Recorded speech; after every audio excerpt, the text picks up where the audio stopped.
Welcome to instant academy. இன்னைக்கு 12th maths exercise 1.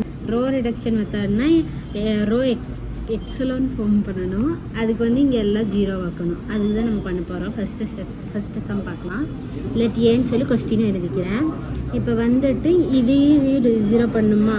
அப்போ வந்துட்டு ஃபஸ்ட்டு இதை ஜீரோ பண்ணுறதுக்கு R2, இது ரோ 2னால ரோ 2 எடுத்து இங்கே 1 இருக்கிறனால 2R1 எடுக்கிறோம். அப்போ வந்து இங்கே எல்லாம் 2ஆல் சப்ஸ்டியூட் பண்ணோம்.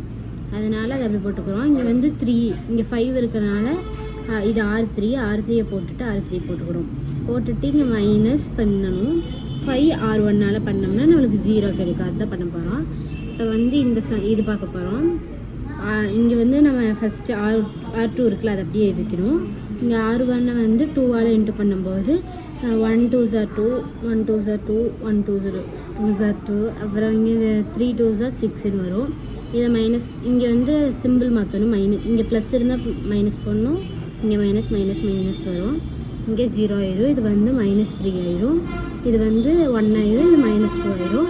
அதை நம்ம இங்கே எழுதிக்கணும். அடுத்தது வந்துட்டு இந்த R3 பண்ணணும். R3யை வந்து 5R1னால் பண்ணும்போது நம்மளுக்கு இது கிடைக்கும். ஃபஸ்ட்டு R3 எழுதிக்கணும். அப்புறம் 5ஆல் பண்ணும்போது 5 அப்புறம் 15 கிடைக்கும். அப்புறம் எல்லாத்துக்கும் மைனஸ் சிம்பிள் போட்டு இங்கே 0 ஆயிரும். இது -6 ஆயிரும். இது -2 வேறு 2, இங்கே வந்து -4 ஆயிரும். இது அப்படியே நம்ம இங்கே எழுதிக்கணும். அடுத்தது வந்துட்டு இங்கே ரெண்டுத்துலேயும் 0 வந்துருச்சு. இப்போ இதை 0 பண்ணுறக்காண்டி மேலே நம்மளுக்கு 3 இருக்கிறதுனால R3யை வந்து 2R2ஆல் எடுத்துக்கணும். அப்போ வந்து நம்ம வந்து இந்த இதை எழுதிக்கணும். R3 எழுதிட்டு இந்த R2ஆல் ரோ 2வை வந்து 2ஆல் இன்ட்டு பண்ணும்போது இங்கே 0 ஆயிரும். இங்கே வந்து -6, இங்கே வந்து 2, இங்கே வந்து 4ன்னு ஆயிரும். அப்போ வந்து இங்கே 0 0 0ன்னு கிடச்சிரும் நம்மளுக்கு. இதோட நான் ஜீரோஸ் வந்துட்டு 2 இருக்குது.